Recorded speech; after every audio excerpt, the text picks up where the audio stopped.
If you're trying to learn everything in DaVinci Resolve, that's exactly why you're stuck. Beginners actually don't need more features, they need fewer. Let me show you the only ones that actually matter. If you're a beginner opening DaVinci Resolve, it can sometimes be overwhelming to even know where to start. There's so many pages, there's so many buttons and toggles and panels, and you can kind of find yourself just clicking everywhere, bouncing between all the different pages, kind of waiting for your video to progress. But in reality, when you're first starting out, you actually don't need 90% of Resolve. You only need that 10% to get your video into Resolve and export it as a final video. And the number one place you should start your edit is in the edit page.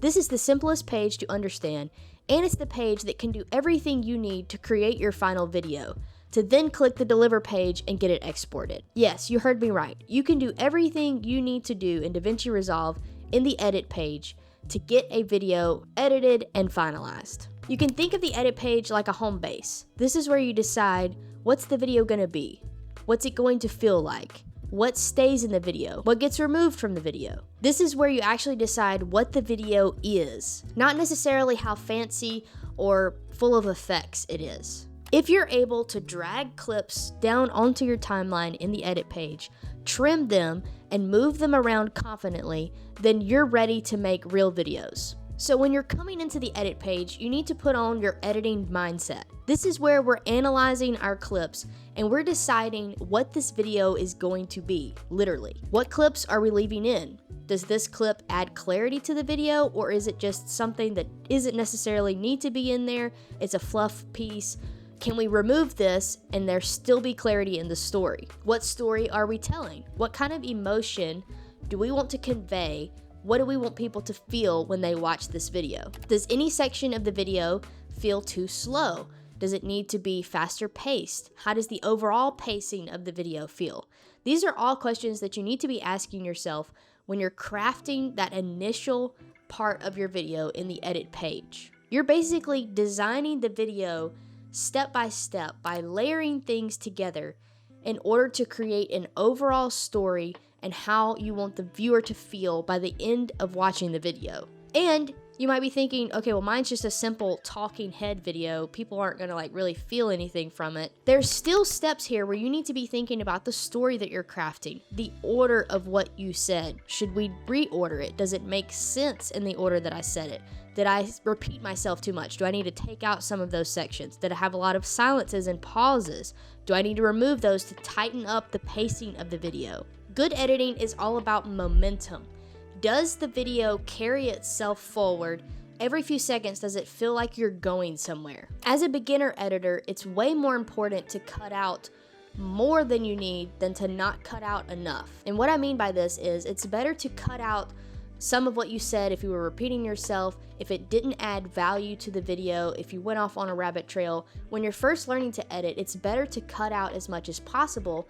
That way, the pacing and the storyline of the video doesn't tend to drag or cause disinterest for the viewer. For example, if you have a lot of long pauses in your talking head audio, this might be a constraint in the pacing of the video, unless the pauses are intentional or you're dramatically pausing for a certain reason.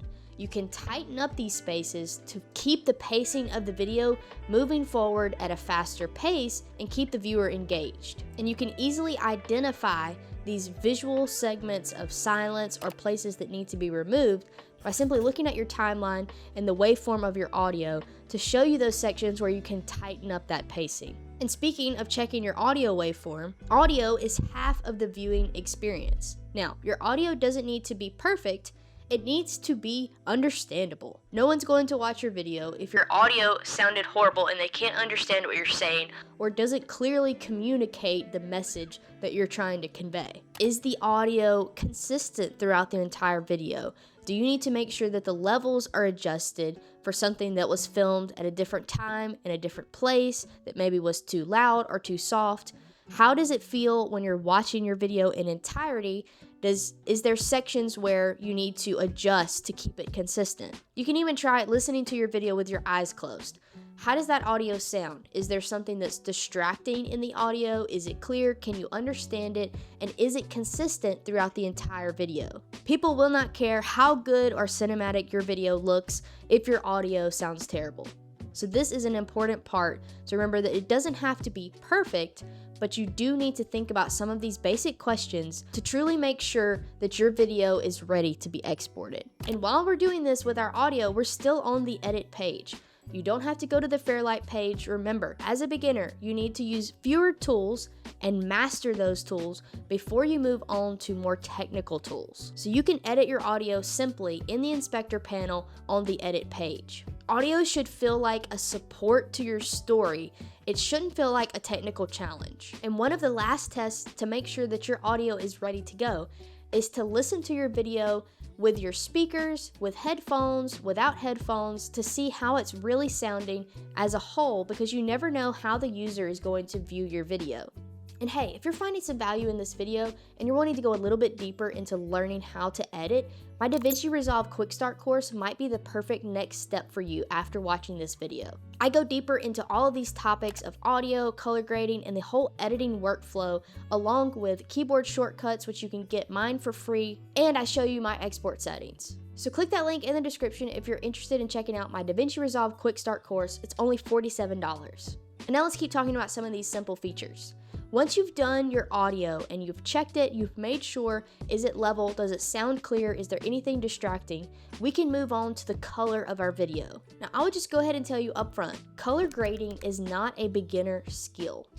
You need to be focusing on making sure your colors are balanced and corrected, not necessarily color graded when you're first starting out. This means you don't have to stress out about nodes and color wheels and graphs and scopes. You just need to be focused on critically analyzing your footage and seeing, do the skin tones look okay? Do people look like they're green or sick or tomato red?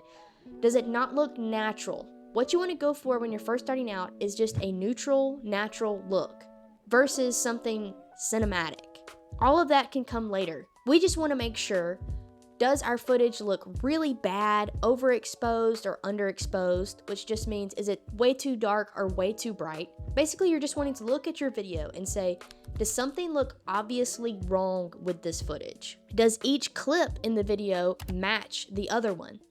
These are things that you can go in and make very small adjustments in the color page if you need to. But otherwise, you can stay in this edit page and just be asking these questions to start your journey to learning how to edit your video. You're getting in the editing mindset. That's what this video is all about. And finally, at the end, when you're ready to export your video, the deliver page does not need to feel like some scary, technical, risky, final resting place for your video that every time you open the deliver page, you're Googling the export settings all over again. The best practice for this is to set your export settings as a preset so that you can come back every single time, load that same preset, and not have to worry about, now what did I set it last time? Now what was it supposed to be? What was this number supposed to be? Delivering and exporting your video should be one of the simplest steps in the process of editing. Set your export settings, make them a preset, and simplify that last step in the editing process. It's one reliable preset. You have it saved to one destination on your computer every single time, or you organize it into a file that you know where it is on your computer, and that way you have a reliable outcome every time you go to export your video. And those are just some of the basic things that as a beginner, you need to be focused on putting on your editing mindset when you go to edit a video. Don't worry about the Fusion page. Don't worry about technical color grading. Don't worry about adding effects or having plugin packs, or even going crazy with keyboard shortcuts and tons of customization inside the software. All of that can be your next step in learning to edit. First of all, master that 10%. Master knowing the edit page, being able to trim your clips, get your pacing right, analyze your video, ask yourself these big questions that I mentioned, check your audio, check your colors, and then be able to confidently export your video without feeling overwhelmed. None of these extra things I just mentioned, like Fusion and effects and text and plugins, are bad things, but they can be a bottleneck when you're a beginner if you're overwhelmed trying to learn them all at one time. And that's exactly why I created my DaVinci Resolve Quick Start course. This is the quickest way to get started in DaVinci Resolve. I walk you through the software, how to navigate it, and I go deeper into everything we talked about in this video. So if that's something that you're interested in, taking that next step and getting better at editing in DaVinci Resolve, check out my DaVinci Resolve Quick Start course. It's only $47. Just click that link in the description. And if you enjoyed this video, you'll probably like this video right over here.